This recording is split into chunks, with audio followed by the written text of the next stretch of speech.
your business, you and your staff spend on emails, managing emails, filing emails, and I'm showing you the process that I use so I spend the least amount of time dealing with emails, and I think it's a better process. Now, I've been using emails since 2006, I think now, and it doesn't seem that long ago since I sat in the IT lab and went, hey, I see you're using electronic mail, so you can send messages over the information superhighway. Yeah, it seems like a crazy long time ago. And then it made sense to have it so when you got an email, it went bling, you've got an email. But now I get thousands of emails a day. I certainly don't want it interrupting my day. And on day 2, we talked about how you turn off all those stupid notifications, the calendar notifications, because you don't need that noise. Remember, every time you get an interruption, that's 20 minutes to get back on track. So turn off all the notifications. Watch the day 2 video and I show you how to turn off those notifications. If you want to set a specific reminder, you can do that.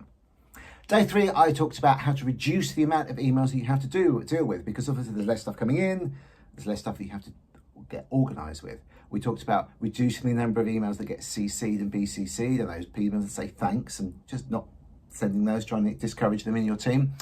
Now, at the moment, I have 153,847 unread emails in various mailboxes in Outlook, and I don't care.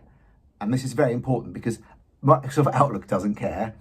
And the reason that people care is because they think they need to manage this stuff. And actually what you need to do instead is figure out what you need to work on. And in day 5, we talk about that. But before that, in day 4, we talked about how to use other tools that aren't Outlook and why Outlook gets misused as a to-do list. Instead, there's tools for managing your communication and trying to stop all this ping-ponging of emails. So I talked about using Calendly. You can use Microsoft Teams so you're not emailing backwards and forwards. Talked about a little bit about the ticketing system that I use, because I certainly couldn't manage my workload for the support staff with emails. It would be impossible. And then obviously we've got artificial intelligence coming in now, and that's going to both generate more emails and help us manage them more effectively to a point.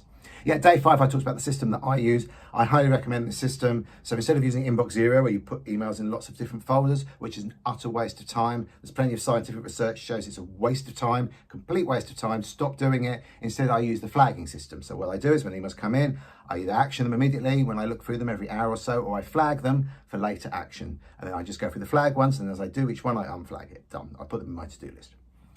Then on day 6, I talked about creating rules for noise that's coming into your inbox that you don't actually need to action every day, but maybe once a week. So for example, we talked about backup notifications. In the video, I show you how to deal with SharePoint notifications that maybe you need, and because you've got something you need to do on it, but you certainly don't need them cluttering up your inbox. So you can create a folder for them and then check them once a week. So there's quite a lot to unpick in these videos, so please watch them all. I specifically think that the one about I think it's on day 3 where I talk about creating an email rule for messages that say have unsubscribe in them, put them in a separate folder, because you can just scan through those.